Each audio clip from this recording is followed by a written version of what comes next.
sur les taux d'intérêt là en ce moment? Ça, c'est la question que j'entends tous les jours. Le courtier, il est là pour 3 choses. Il est là pour faire gagner du temps à son client, pour lui faire gagner de l'argent et pour lui apporter du conseil. La stratégie nous, qu'on a mis en place, c'est de travailler avec 100% des banques. Un client aujourd'hui qui est célibataire sans enfant, forcément, la notion de reste à vivre, c'est pas la même que quand tu es marié et que tu as 3 enfants. C'est la volonté de la banque de faire ou pas. Sur son offre de prêt, tu avais écrit apport égale 0. Ouais. C'était magique. Tu peux pas emprunter au-delà de 35%, sauf quand tu es primo-accédant et que tu achètes ta résidence principale. En réalité, c'est de l'humain. C'est qui t'as en face de toi. Si tu fais du Winamax toutes les semaines, ça va être compliqué pour le banquier. Si tu gagnes 2000 € par mois, tu peux acheter un...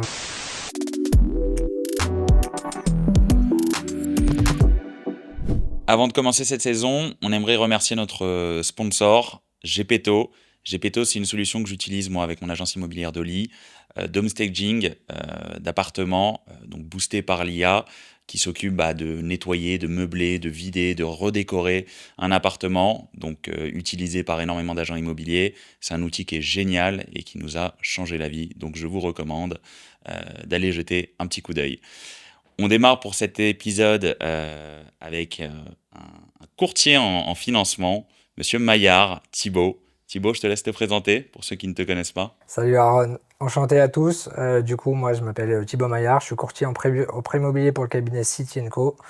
Merci à toi pour ton invitation, Aaron. Avec grand plaisir. On commence toujours nos podcasts par une question, si tu les as vus, ce que tu me disais au début. Si tu étais un bien, lequel tu serais? Si j'étais un bien, lequel je serais? Je pense que je serais un appartement haussmannien à Paris, 300 mètres carrés. Tu vois, Tranquille, petit. un beau truc, quoi, voilà. Ouais, dans quel quartier? Moi, j'aime bien le 8e et le 7e. 8e et 7e? Ouais, j'aime Ok. j'aime bien ces arrondissements-là. Ça me va, je valide. Top. C'est bon. Est-ce que tu peux nous parler de ton parcours, te présenter un petit peu? Moi, rapidement, sur mon parcours, pour t'expliquer un peu, moi, j'ai intégré mon cabinet, c'était en 2019. Avant, j'ai travaillé pendant 10 ans dans la grande distribution. Notamment travaillé chez Carrefour et chez Leclerc à des postes de direction. J'ai eu envie ensuite de prendre un virage qui était différent, surtout de monter ma boîte. Parce que moi, j'ai toujours eu cette fibre entrepreneuriale. Et puis après, donc, pour la petite info et l'anecdote, moi, j'avais postulé pour un poste d'agent IMO. Ah ouais? J'avais postulé dans 2 Century et un RA, mais j'avais pas trouvé le truc, ça avait pas matché, quoi, tu vois. À Paris? Ouais, Ouais. à Paris. Et puis finalement, le métier du courtier, c'était un truc, c'est un métier qui est assez connexe à ton métier. Et du coup, c'était assez naturel pour moi. Moi, j'aime bien la relation client, j'aime bien les chiffres, tu vois, donc c'était assez naturel pour moi. Et après, j'ai fait 1, 2, 3 entretiens. Et puis, Comment t'es tombé dessus du coup? Comment t'es passé d'agent à courtier? alors moi, en fait, c'est sur ton fil Indeed. Ouais. Indeed, il te propose des recommandations Ok. qui vont un peu au-delà de ce que tu as mis comme critère. Et l'annonce qui était rédigée, je l'ai trouvé bien tournée. Ouais. Et du coup, ça m'a plu tout de suite. Ensuite, j'ai fait les entretiens. J'en ai fait 3 et ça matchait direct. Et j'ai dit go. Et voilà. Ok. Donc t'étais pas voué du tout à devenir courtier de base pendant des études, etc. Pas vraiment, non. Moi, ce que je voulais, c'était monter mon magasin, tu vois. Mais bon, ça demandait beaucoup de fonds et c'était très long. Donc, du coup, il y avait assez de barrières à l'entrée. Donc, du coup, effectivement, moi, après, je me suis redirigé vers un métier où, en fait, tu pouvais monter ta boîte et faire du business assez rapidement, quoi. Ouais. Ok. Bon, on est là pour parler du métier de courtier en prêt immobilier, pour parler du marché, pour parler du financement. Surtout qu'on est, on est dans un flux tendu en ce moment, donc les gens se posent beaucoup de questions. On va commencer par la base des bases. Est-ce que tu peux expliquer ce qu'est le métier de courtier déjà en prêt immobilier? Alors, le métier de courtier, en tout cas, à quoi ça sert un courtier? Le courtier, il est là pour 3 choses. Il est là pour faire gagner du temps à son client, pour lui faire gagner de l'argent et pour lui apporter du conseil. Voilà. C'est ça les 3 piliers. Nous, aujourd'hui, on a développé ça chez City & Co sur ces 3 axes-là. Donc vraiment, l'objectif, c'est de faire gagner du temps à son client en constituant le dossier tout simplement le plus rapidement possible, en allant très rapidement en négociation auprès des banques et surtout apporter du conseil à son client. Pourquoi est-ce qu'on va plus dans une banque que l'autre? Est-ce que c'est plus adapté à son projet, à son bon profil? Voilà, c'est vraiment pour ces 3 choses-là. Donc toi, tu es un intermédiaire entre le client qui souhaite faire un prêt immobilier et du coup une éventuelle banque. Tu parles avec toutes les banques, tu es en contact avec toutes les banques? Ouais, moi je fais vraiment le rôle d'intermédiaire comme toi. et j'interagis vraiment avec 100% du marché. En tout cas, la stratégie nous qu'on a mis en place, c'est de travailler avec 100% des banques. On veut se fermer aucune porte, on va interroger tout le monde, et ça nous permet de toujours trouver la solution la plus adaptée. Ok, très bien. Tu es sur Paris? Je suis sur Paris, ouais. Ok, et donc est-ce qu'un courtier, par exemple, quelqu'un qui n'habite pas à Paris peut faire un prêt immobilier à Paris ou il faut qu'il passe par une banque de sa commune? Enfin, comment ça se passe en termes de sectorisation? Alors, tu as quand même une sectorisation à respecter, surtout sur les clients qui sont professionnels, quand tu montes ta boîte et tout. Après, sur les clients particuliers, c'est un peu différent. Tu peux avoir très bien un client qui habite à Montpellier et qui achète sur Paris, et tu peux le bancariser sur Paris. D'accord? Après, évidemment, tu as des banques qui vont pas vouloir parce qu'ils vont estimer que la relation à récupérer avec le client est trop compliquée. Et puis, tu en as d'autres qui sont assez ouverts, qui ont pas de problème à le faire, quoi. Donc, en Ok, vrai, tu peux aller acheter et te bancariser à peu près partout en France. ok. Donc, euh, comment on pourrait convaincre une personne à passer par un courtier? Alors, bah, aujourd'hui, la réalité, c'est que quand le client il va faire son dossier un peu tout seul, la première des barrières, c'est la simulation et la réactivité du conseiller en Ouais, face. Souvent, moi, je récupère des clients qui me disent, ça fait 3 semaines que je relance mon banquier, j'ai toujours pas de simulation. hmm, Ou alors, ils ont une simulation avec des conditions de taux qui sont très élevées. ouais, Donc, en réalité, tu n'as pas tellement besoin de convaincre le client de venir nous voir. Les banquiers, ils font le boulot pour nous, quoi. Et on récupère assez facilement des clients. Après, ce qu'on peut expliquer aux gens, c'est de dire, bah voilà, aujourd'hui, en passant par un courtier, vous allez gagner du temps. Aller démarcher 10-12 banques, c'est très ouais, chronophage, bien sûr. ça prend beaucoup, beaucoup de temps. Donc, pour des clients qui n'ont pas le temps, qui ont une grosse activité professionnelle, effectivement, aller voir un courtier, c'est un Ouais. gain de temps qui est stratosphérique. Et même pour ceux qui ont du temps, enfin nous, donc du coup, on travaille ensemble, on s'est rencontrés dans le cadre du boulot. Ça fait des années maintenant qu'on travaille ensemble et que tu t'occupes de nos clients sur mon autre boîte Dolly. Et c'est vrai que c'est un gain de temps déjà. Tu as réussi à augmenter parfois des capacités d'emprunt, à négocier, donc du coup en négociant ou même à négocier des taux d'intérêt beaucoup plus intéressants que ce que proposaient les banques des clients. Donc l'un dans l'autre, il y a que du gain à gagner. Maintenant, les gens peuvent se dire c'est un service qui est payant. Comment ça se passe en termes de tarification? C'est un pourcentage? Alors Ça dépend. aujourd'hui, ouais, globalement aujourd'hui la moyenne c'est 1% du montant du prêt. Ok. C'est ce que propose le marché. Après tu as des courtiers qui font des forfaits et d'autres qui font un pourcentage. Et après tu en as, ce qu'il faut dire aux gens c'est qu'on est aussi rémunéré par certains réseaux bancaires. Ouais. D'accord? Ça c'est important. Aujourd'hui tu as la moitié des banques qui nous rémunèrent. Ok. Pas plus. La remontée des taux, ça a été un moment compliqué pour les banques, parce qu'à un moment donné, elles ont arrêté de prêter. Sur le marché, tu avais quasiment 2 tiers des banques qui avaient carrément décidé de ne plus faire de prêts, même à leurs clients. Donc du coup, forcément, elles ont revu un peu leur politique vis-à-vis des courtiers. Donc elles ont décidé, en gros, pour certaines d'entre elles, de diminuer la moitié de ce qu'elles nous versaient, et pour l'autre, carrément la supprimer. Voilà. Mais dans la stratégie, nous, on s'est dit qu'on allait quand même interroger 100% du marché. L'objectif, c'est de toujours trouver une solution de financement aux clients, quoi. Ouais. Voilà. Pour bien comprendre comment ça se passe derrière, comment une banque, elle décide d'accepter ou non un dossier, le dossier d'un client? Ah, ça, c'est une très bonne question. La banque, en fait, il y a plein d'éléments qui vont entrer en jeu. Le premier, c'est la situation professionnelle du client. Mhm. C'est-à-dire que est-ce que le client il est salarié, est-ce qu'il est chef d'entreprise, est-ce qu'il est en CDD, est-ce qu'il est en CDI, est-ce qu'il est intermittent du spectacle, est-ce qu'il est auto-entrepreneur. Tout ça, évidemment, c'est des éléments qui vont rentrer en ligne de compte. Est-ce que tu as un emprunteur ou est-ce que tu en as deux? Déjà, tu vois, quand tu en as deux, forcément, tu as plus de revenus. Donc, tu as un risque qui est moins important pour la banque. Ensuite, tu vas avoir le montant d'apport. Quand tu as un client qui vient avec juste 10%, tu as un niveau de risque pour la banque qui est plus élevé que quand tu as un client qui vient avec 50% de la valeur du bien. Donc ça, c'est un élément qui est important. Il y a également le reste à vivre. Un client aujourd'hui qui est célibataire sans enfant, forcément, la notion de reste à vivre, c'est pas la même que quand tu es marié et que tu as 3 enfants. Bien sûr.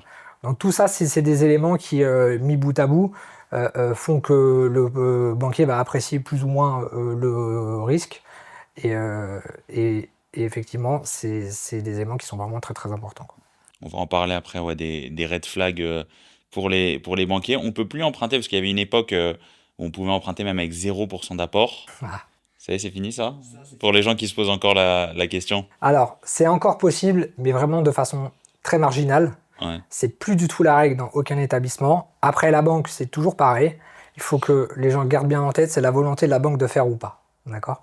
Si la banque elle a son client en face et qu'elle a envie de le financer à 110%, Ouais, elle peut. Moi, j'ai même, à la belle époque, financé des clients à 120% travaux inclus. C'est-à-dire que le client, il arrivait, il mettait zéro, mais littéralement zéro. ça n'existe plus, ça. Ça Ça n'existe plus. n'existe plus. C'est-à-dire que Ok, sur son offre de prêt, tu avais écrit apport égale zéro. Voilà. ouais, C'était magique. putain, c'est beau.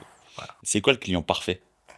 Le client parfait, ou tu veux dire le dossier parfait peut-être? Ouais, oui, Ok. plutôt.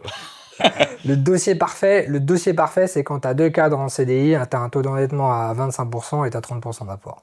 Ça, Ouais, c'est un tout droit, c'est simple, rapide et c'est efficace. ligne droite. Ouais, parce que le banquier, il y a pas de risque. Si en plus les clients ils sont dans une grosse boîte, genre une boîte de tech ou dans le luxe, tu vois, LVMH, Microsoft, Google ou autre, bon là, c'est hyper bankable pour les banquiers. Parce que ça, c'est un élément qui est important aussi. Mhm. Quand tu es embauché par un grand groupe, c'est pas la même analyse que quand tu es embauché par une petite boîte, tu vois. Ouais, Donc ça, c'est vrai que c'est le dossier parfait. Ça va tout droit, tu as des accords automatiques sur tout pour le dossier. Et donc après, c'est rapide, tu peux avoir une offre de prêt en même pas 30 jours, quoi. parce qu'il y a une notion aussi de taux d'endettement, pour ceux qui la connaissent pas, qui la comprennent pas, ou qui démarrent et qui se disent j'ai envie de faire un premier emprunt, l'histoire des 33%, 35%. Est-ce que tu peux expliquer en gros en quoi ça consiste? Ouais, en fait, la règle des 35%, c'est une règle qui a été émise par le HCSF, d'accord, donc qui dépend de la Banque de France, c'est le Haut Conseil pour la stabilité financière. Donc cette règle, elle établit que les emprunteurs ne doivent pas dépasser en termes de mensualité 35% de leurs revenus, assurance comprise. D'accord. Quand elle a été établie, cette règle, elle était à la discrétion des établissements bancaires et ensuite le HCSF a contraint les banques à respecter cette règle. Aujourd'hui, tu ne peux pas emprunter au-delà de 35%, sauf dans 2 cas, quand tu es primo-accédant et que tu Mhm. achètes ta résidence principale. D'accord. Ok, Mais attention, pour ces clients-là, ça ne doit représenter que 20% des dossiers. C'est-à-dire ok, que par rapport au trimestre du volume de prêt qu'il y a eu avant. Donc autant te dire que c'est un peu une usine à gaz en banque pour le calculer. ouais. Donc si tu veux dépasser les 35%, faut y aller à chaque début de trimestre, quoi. Voilà. Hmm. Là, c'est là où les banques, elles ont les enveloppes pleines Et ça peut pour monter pouvoir jusqu'où? prêter. Il n'y a pas de limite, c'est à l'appréciation de la banque. Généralement, la banque, elle n'aime pas quand tu dépasses 40%. Donc la marge de flexibilité, elle va se situer entre 35 et 40%. Voilà. Parce que c'est pour respecter du coup une notion de reste à vivre aussi, que ce soit cohérent. Mais on est d'accord que une personne qui gagne, je dis une bêtise, 2 500 € par mois Oui, et qui du coup prend un crédit qui l'endette à 35% de ses revenus, il n'aura pas le même reste à vivre qu'une personne qui gagne 15 000, donc du coup qui pourrait s'endetter même à hauteur de 50-60%, il lui resterait quand même 6 000 ou 7 000 € par mois. non, non, mais c'est très juste ce que tu dis, et c'est pour ça que la banque elle est très vigilante à ça. En fait, elle va autoriser le dépassement des 35% pour ses meilleurs profils C'est et ça. pour ses meilleurs clients. T'endettes pas de la même façon un client qui gagne 1500 ou 2000 € qu'un client qui en gagne 10, 15 ou 20. Bien sûr, c'est ça. Donc ça, c'est un élément qui est très important. Mais aujourd'hui, même les meilleurs profils, bah, parfois ils vont être contraints, la banque va les limiter quand même à 35%. Ok. Donc ça, c'est quand tu as des clients comme ça, c'est plus compliqué à leur expliquer. Souvent, ils ont un mur en face parce que le conseiller n'est pas capable d'expliquer pourquoi. Et pareil, bah, c'est des clients qui se redirigent très facilement vers des courtiers après. Ok. Et donc l'apport à prévoir, si quelqu'un voilà, nous écoute et se dit j'ai envie de faire mon premier achat, grosso modo c'est quoi, 10-15%? Alors, il faut que tu ramènes au moins 10%, d'accord. Ça, c'est très important. Les frais de notaire, il faut que tu ramènes les frais annexes. Le frais annexe, ça va être les frais de dossier, les frais de garantie. Donc les 10% sont composés de 7-8% de frais de notaire C'est et ça, 2% à peu près de frais de banque. exactement. Et puis après, les frais du courtier si le client passe par un courtier.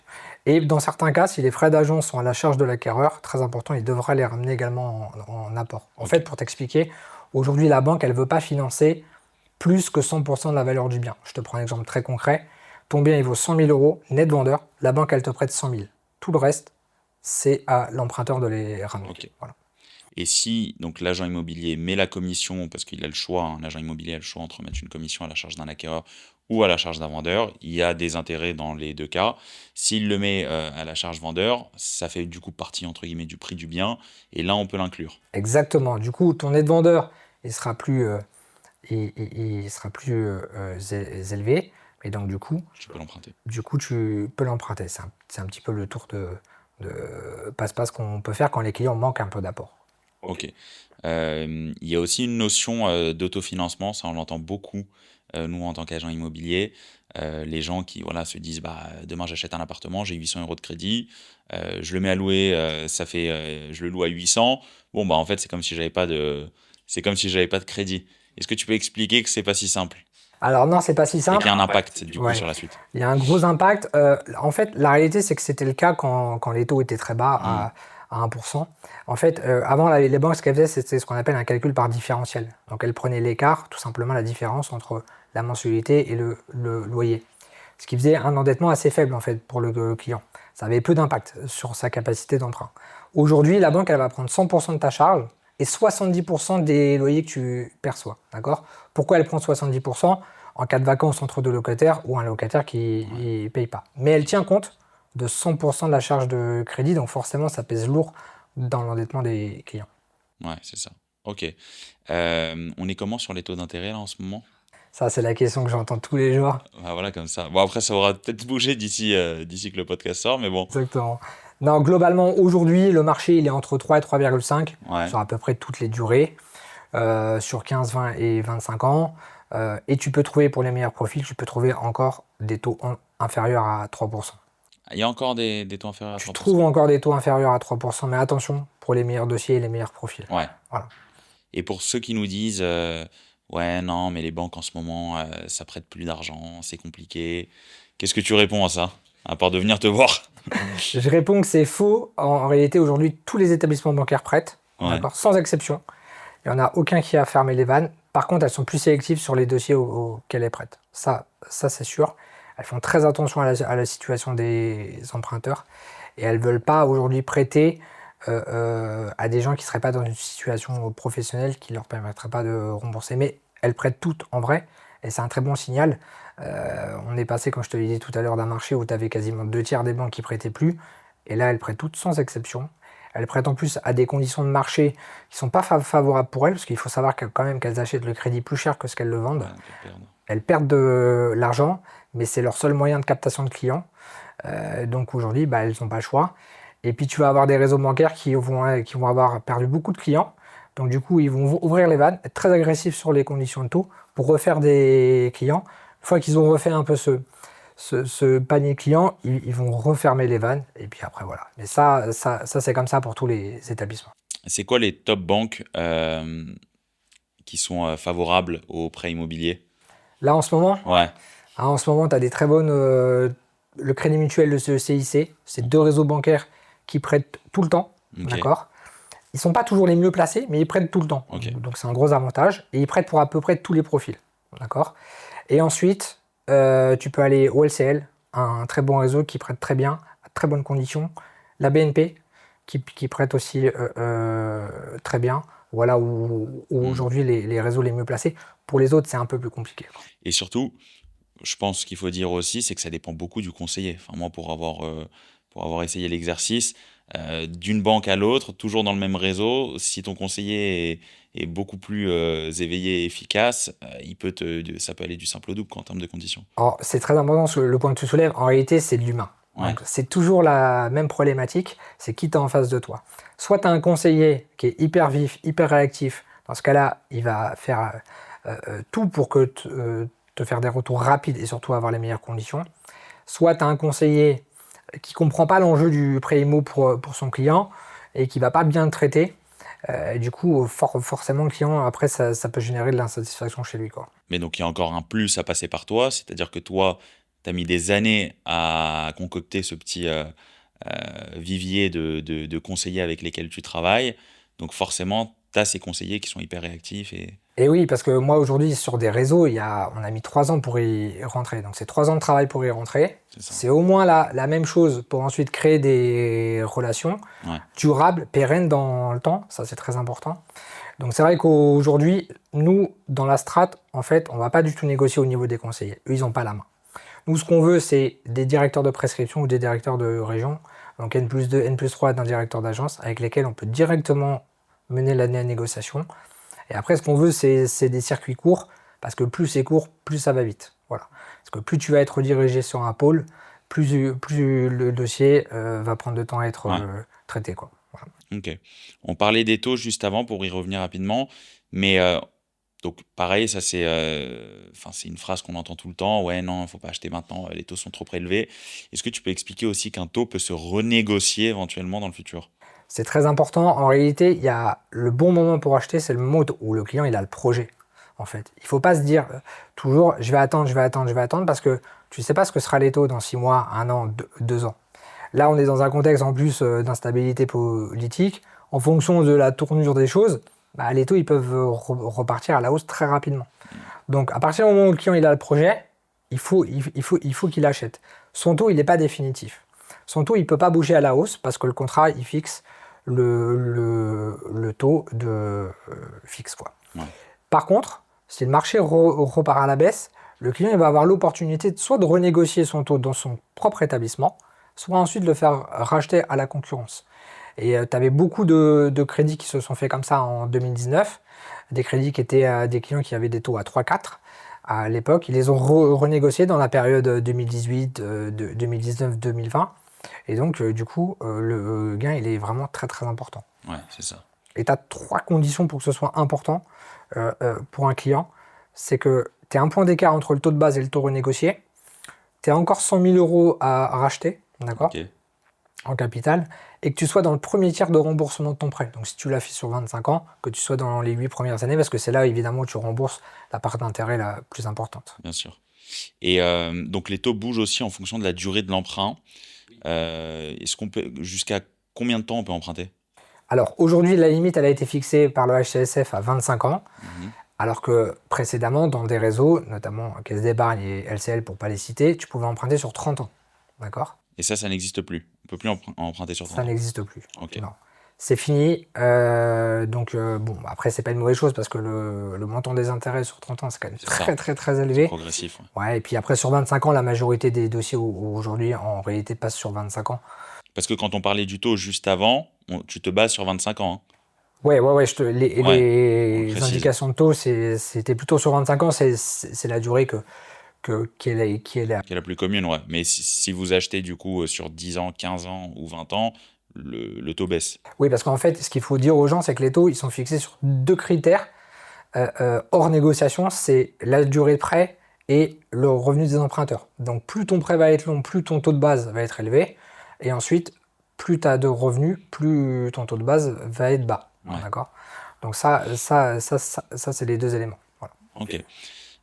Autre question, comment on calcule? Est-ce que tu peux nous faire un calcul de capacité d'emprunt? Expliquer comment on peut calculer une capacité d'emprunt. Ah, c'est pas très compliqué en vrai, Surtout qu'il y a des simulateurs, mais bon. ça à la portée de tout le monde.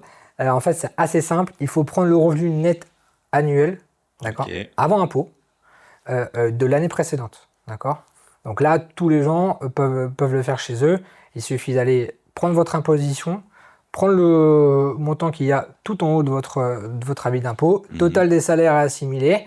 Si vous êtes 2 emprunteurs, bah, vous ajoutez les 2, d'accord. Vous divisez ça par 12 pour le ramener sur du mensuel. Et en fait, après, vous faites x 0,35. Et ça vous donne votre capacité mensuelle de remboursement. Voilà. Ok.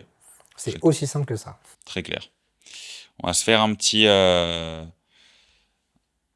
jeu de questions. Enfin, plutôt questions-réponses. Si je gagne 2000 euros par mois, qu'est-ce que je peux acheter? Si tu gagnes 2000 euros par mois, tu peux acheter un appartement, un studio ou un 2 pièces en fonction de la ville. Ça fait à peu près combien de capacité d'emprunt 2000 euros par mois? Tu vas pouvoir rembourser entre 100 et 120 000 euros. 100, 120 000 euros. Ok, donc ouais, là c'est l'agent immobilier qui parle. À Paris, on est plus sur une petite studette, toi. Ouais, t'es plutôt sur une studette Ouais, à 9 Paris. mètres carrés, ouais. Et quand t'es en province, tu peux trouver du Ouais. T2. Ok. Si je suis freelance, est-ce que c'est mort? Non, c'est pas mort. Ça dépend Mais c'est depuis, chaud.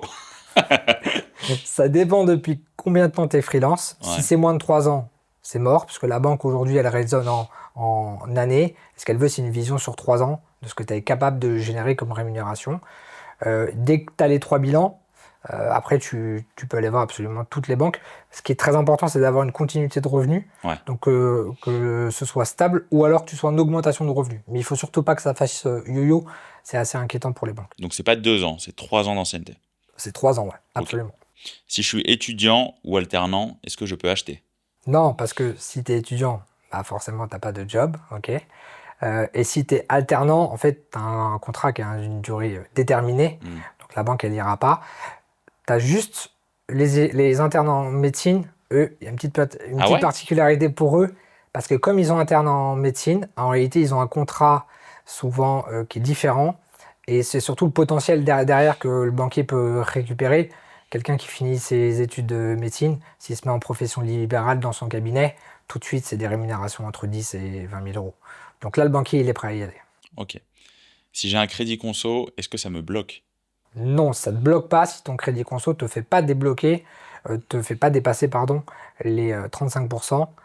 Et dans certains cas, le crédit conso, tu pourras le lisser avec le prêt IMO. Généralement, c'est dans le même établissement. Ok, Ça, la banque, elle a la souplesse de le faire. Voilà. ok. Donc en vrai, c'est pas bloquant. Pour quelqu'un qui veut faire un investissement locatif, quelle structure juridique tu recommandes? Aujourd'hui, c'est plutôt de le faire en propre, d'accord? Pour un client qui est salarié en CDI, il n'y a pas forcément d'intérêt à monter une SCI, en tout cas tout de suite sur le premier investissement. Tu peux aller le faire très facilement en propre. Tu peux faire de la location meublée, de la location nue après. Il n'y a pas de souci. La banque, c'est plus simple à financer, il faut le savoir, quand tu achètes en propre que quand tu achètes en SCI, parce que Ouais. c'est pas les mêmes process bancaires pour avoir l'accord. Donc aujourd'hui, sur un premier investissement, tu peux tout à fait le faire en propre. Ok. Et c'est quoi les biens les plus simples à financer? Les biens les plus simples à financer, c'est un appartement dans l'ancien.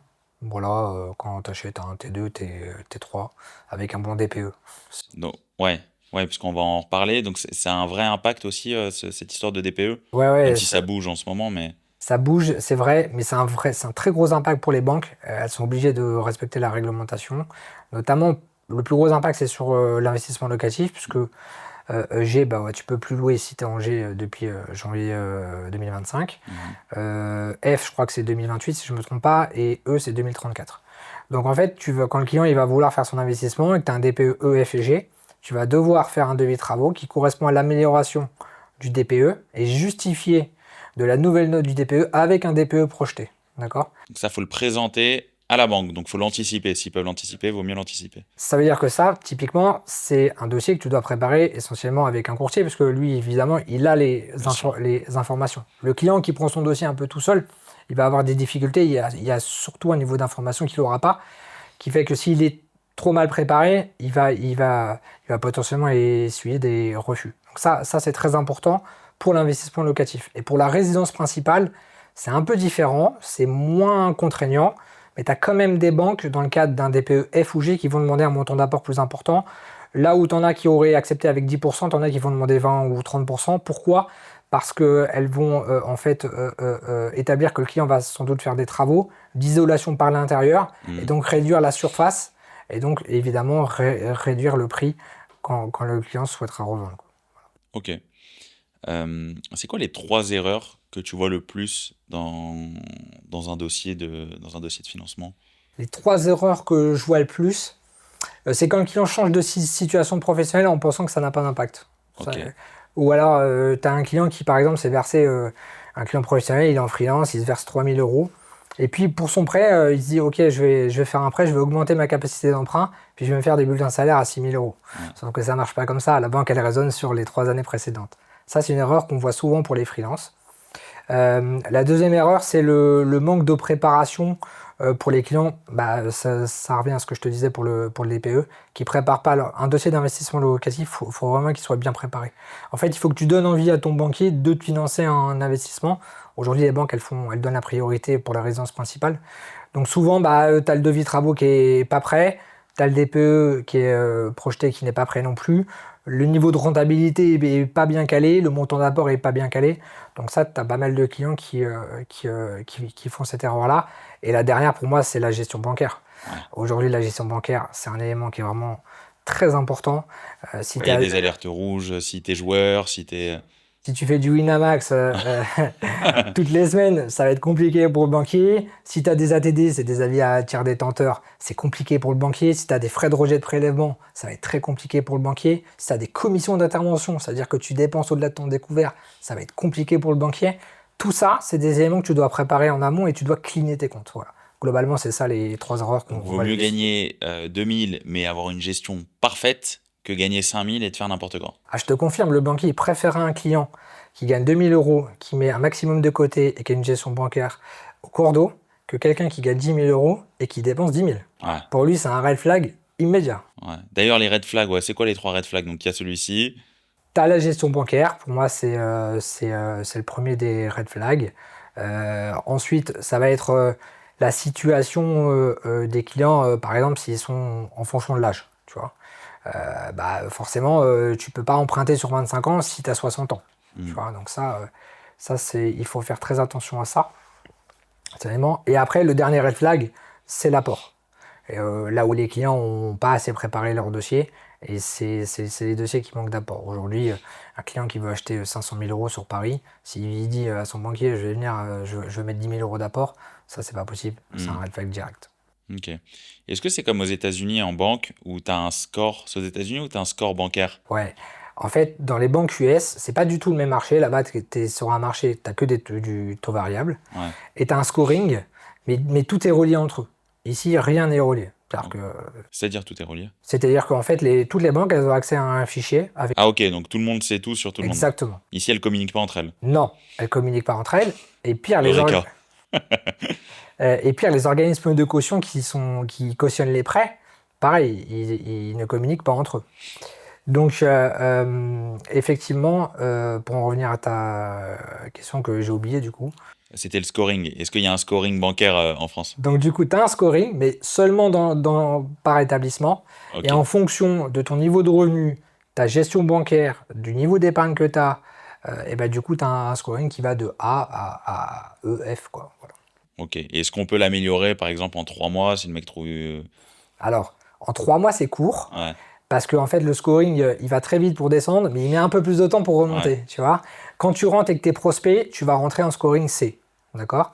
Et puis ensuite, en fonction, si tu as les 2 revenus des 2 emprunteurs, tu as le chéquier, la carte bleue, le découvert, les livrets des enfants et un peu d'épargne, tout de suite, tu vas monter en B, en A.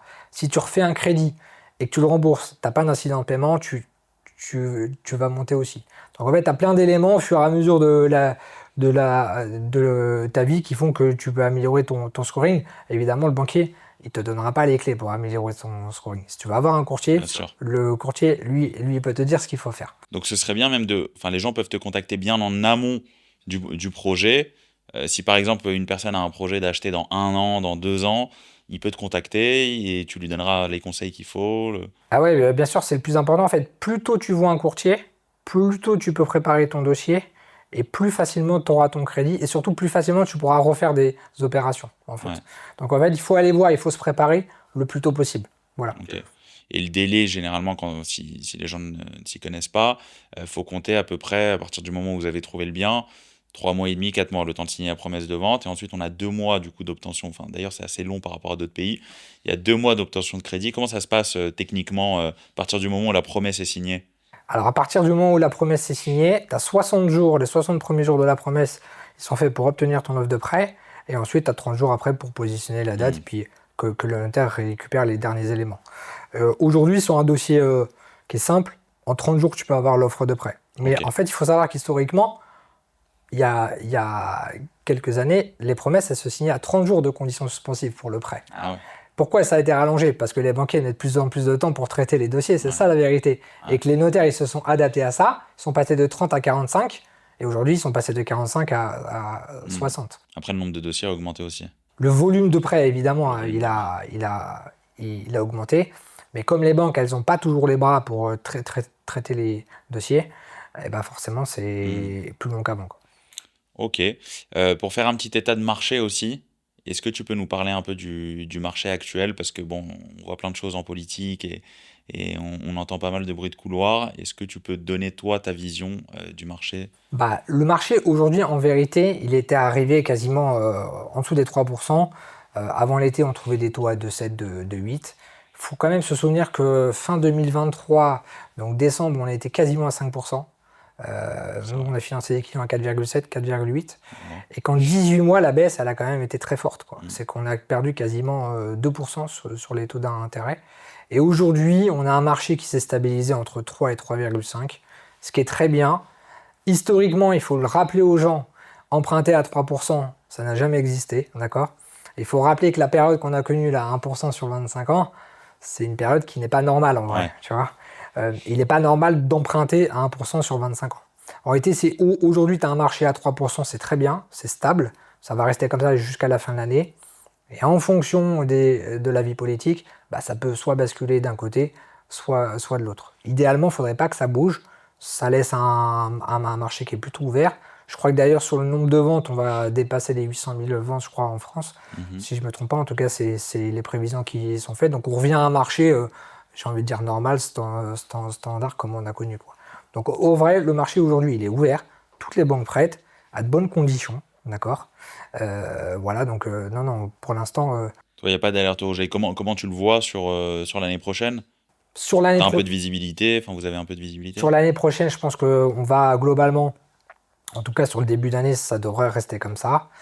Et après, sur la fin d'année, sur le deuxième, j'ai envie de dire semestre, plutôt 2026, là peut-être que les taux vont remonter un peu. Mais en tout cas, la dynamique est prise. C'est plutôt qu'on soit sur du stand-by pour l'instant sur les taux, quoi. Ok. Bon, on va faire un petit tu préfères. Toujours sympa. Tu préfères un CDI, mais à découvert tous les mois, ou un freelance à 4 000 € par mois avec seulement 18 mois d'activité? Un CDI découvert. Je peux le justifier, le découvert. Ok. Tu préfères un couple qui veut emprunter sur 35 ans, ou un acheteur avec seulement 5 000 € d'apport? Non, un acheteur avec 5 000 euros d'apport, parce que je peux le convaincre de mettre plus d'apport. Ouais. Le banquier sur 35 ans, je pourrais pas le convaincre. Et est-ce que tu prends un investisseur avec déjà 7 biens et beaucoup d'endettement? Ouais, on prend, parce qu'en réalité, l'investisseur, en fonction du montage et de la structure juridique avec laquelle il va acheter, la notion d'endettement, c'est pas la même. Donc en vrai, tu peux faire assez facilement. Ok. Bon, on arrive sur la fin du podcast. On finit toujours avec 3 questions, c'est dans nos habitudes. Quel conseil tu te donnerais à toi-même si tu avais 20 ans, pardon, et que tu voulais acheter ton premier appart? Ah, quel conseil je me donnerais? De mettre un max d'oseille Et de l'oseille. Ouais. D'essayer de faire le plus d'argent possible et surtout de le mettre de côté, quoi. Ok. Comment acheter quand on n'a pas d'apport? Acheter quand on n'a pas d'apport, bah dans ce cas-là, faut pas acheter, quoi. Faut louer si on n'a pas d'apport. C'est compliqué, quoi. Non, après en vrai, tu peux aller demander de la donation ou du prêt familial. En fait, après, il faut avoir le réflexe de se dire, ok, moi aujourd'hui, j'ai pas d'épargne, j'ai pas d'apport. Comment je fais pour me constituer cet apport? Est-ce que j'ai quelqu'un dans ma famille qui peut me faire une donation ou un prêt familial? Voilà. Ok. Et la dernière, bien sûr, pourquoi les gens devraient te contacter? Ah, pour gagner du temps et de l'argent, Aaron. Eh ben super, c'était une très bonne réponse. Thibaut, merci beaucoup. Merci à toi, Aaron. C'était un plaisir. Plaisir partagé.